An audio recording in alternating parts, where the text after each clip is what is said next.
Assassin's Creed 1 versus Assassin's Creed 2. Which game is better? That's what we're going to be breaking down and discussing in this video. Assassin's Creed 1 released in 2007 and Assassin's Creed 2 in 2009. And despite them releasing so close to each other, the games are actually very different in a multitude of ways, and you can really notice where Assassin's Creed 2 tried to build upon Assassin's Creed 1. So I'm going to compare these two games on their stories, gameplay, open world, and even presentation so we can really establish which one of them is the better game. And real quick, before we get the video started, only 6% of you who watch my videos are subscribed, so if you enjoy the content, consider subscribing. It's free, and you can always unsubscribe later if you decide that you don't like me.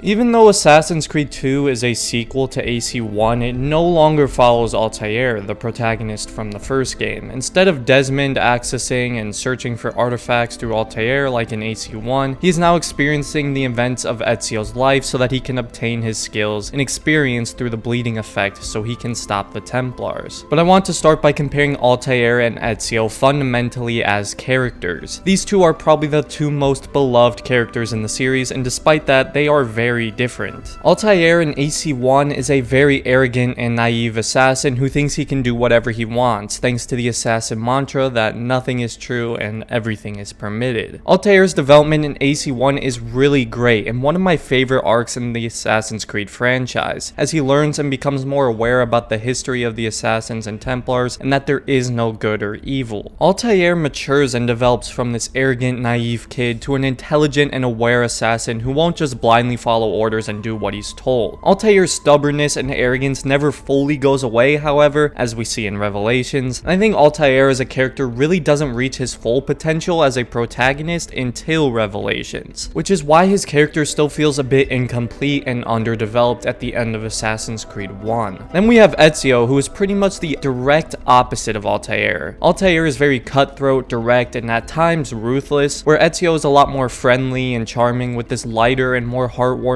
tone and presence about him. Ezio is the kind of character you can really invest yourself in and want to keep playing as, and his character growth in Assassin's Creed 2 alone is insane. His development is in the same respect as Altair, as he starts off a bit oblivious and naive and grows wise and intelligent. However, AC2 takes place over a much longer time span than AC1, and with 22 years to grow and mature, Ezio's development is much more exponential and apparent when comparing him to Altair. And if you compare Ezio's actions from the beginning of the game, where he's aggressive and reckless, to the end where he's merciful and patient, it almost feels like a completely different character. And his growth is most apparent in that speech he makes towards the end of the game. Altair is a really good protagonist, but Ezio is a great protagonist, and in my opinion at least, the best in the series. The plot in both games also take place in different forms. Assassin's Creed 1 is about Altair's redemption and trying to kill Templar leadership so they can no longer control and manipulate people. This game probably has the biggest emphasis on assassins versus Templars, and it's the biggest scale we've seen them fight. AC2 is a little less focused on the assassins themselves and puts more focus on Ezio's personal mission, which conveniently also lines up with the assassin's goal. AC2 starts off as a story of revenge, as Ezio desperately wants to avenge his father and brothers, and yet as the story progresses and Ezio starts to mature, it becomes so much more than a story just about revenge, and the stakes continue to rise with each year that passes. It's a story that eventually becomes Assassins versus Templars, but Ezio's deep and emotional goal and mission is what drives the plot, and it takes him 22 years to finally confront it. Altair does have the redemption arc, which was well done, but he doesn't have any set goal other than just to serve the Brotherhood. Half the time he doesn't even know why he's killing some of these Templars, he just did what Al-Mualim commanded. The plot of AC1 is a lot less personal and emotional than that of AC2, because Altair doesn't have any similar feelings or connections like Ezio, so the plot doesn't feel as engaging and it makes it hard to relate to and associate with, which is why I feel the story from AC2 overall is more engaging and driven than that of AC1. The combat in AC1 and AC2 are pretty similar. They both have the same system where you can counter, grab, etc. However, this is clearly an area where AC2 built upon the foundation AC1 created. The combat in AC2 just feels way smoother and more responsive in general compared to AC1, hitting Shooting enemies from behind kills them. There's way more weapon selection, there's hidden blade combat, taunting was added, and the ability to disarm and take other enemies' weapons. Everything about the combat is just straight up improved and polished, and while it still feels good in AC1, it feels great in AC2. It's pretty much the exact same story with the stealth, it all just feels like it's built upon and improved from AC1. AC2 increased the range of air assassinations so they actually felt viable, ledge and hiding spot assassinations were introduced, along with double assassinations with the double hidden blades. A handful of gadgets and tools like the smoke bomb and wrist firearm were also added in AC2 and just allowed for a lot more freedom of approach and creativity when it came to stealth. AC2 just created a lot more possibility with its more refined and in-depth stealth system. AC2 also added some light customization to the game where you can unlock different weapons and gear pieces to increase your damage and health stats or just change up Ezio's appearance, and AC1 has no customization features at all. When it comes to the open worlds of both games, they both have many different cities and towns you can travel to as you progress through the game. AC1 takes place in the Middle East during the Third Crusade, where you can go to cities like Jerusalem, Damas, and Acre, while in AC2 you're in the Italian Renaissance, where you travel to Florence, Firenze, Forlì, Venice, Tuscany, and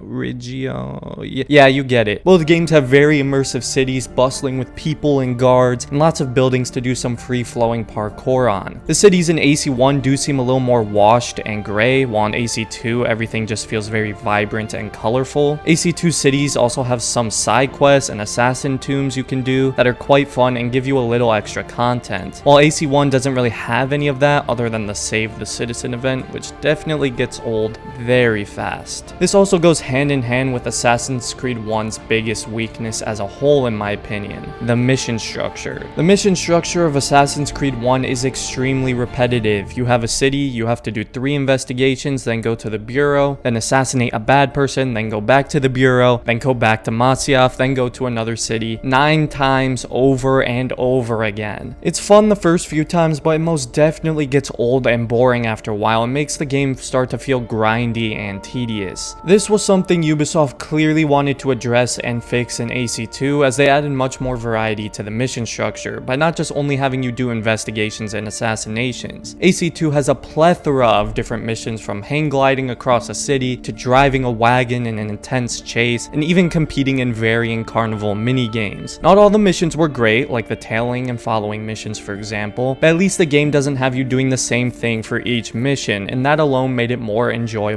and refreshing. Now, both of these games are over a decade old, so they obviously aren't the most cutting edge in graphics, but I still think each game looks fairly good in its own right. Just looking at the graphics objectively, AC2 is the better looking game, which is pretty obvious since it came later. AC1 still looks fine in my opinion though, even by today's standards, and for a 14-year-old game, it's not bad in the slightest. The colors are a bit washed and everything looks really brown and gray, but on PC you can actually play this game with an uncapped frame rate and high resolution, so the game can actually look pretty impressive. AC2 is capped at 60 FPS since it wasn't given a proper PC port, and the controls also feel really odd with a keyboard and mouse, so AC1 definitely has the better PC port in terms of performance, controls, and all of that. Assassin's Creed has always had some great soundtracks in their games, and I think AC2 probably has the best in the entire series. I mean, the nostalgia and good vibes this music brings, along with Ezio's family, which is one of the most legendary game themes in gaming and continues to be made in new renditions for almost every game, including Valhalla. So which game is better? To me, the answer is clearly Assassin's Creed 2. The narrative, mission design, gameplay, and cities were just improved and built upon from Assassin's Creed 1, and the game just overall feels a lot more polished and clean. I still love Assassin's Creed 1, and that game will always have a special place in my heart, but there are a lot of issues with the game, and it's aged quite poorly, at least when compared with Assassin's Creed 2. If you guys agree with my decision or disagree and think Assassin's Creed 1 is better, I want to hear why in the comments and we can all discuss it. I also have a Discord server if you would like to discuss topics like this more directly with me and others, or if you're just looking for people to play some games with, feel free to join as well. The link is in the description. If you enjoyed the video or found it helpful, I would appreciate it if you left a like on the video and subscribe to the channel. And other than that, thanks for watching and have a great day, Assassins.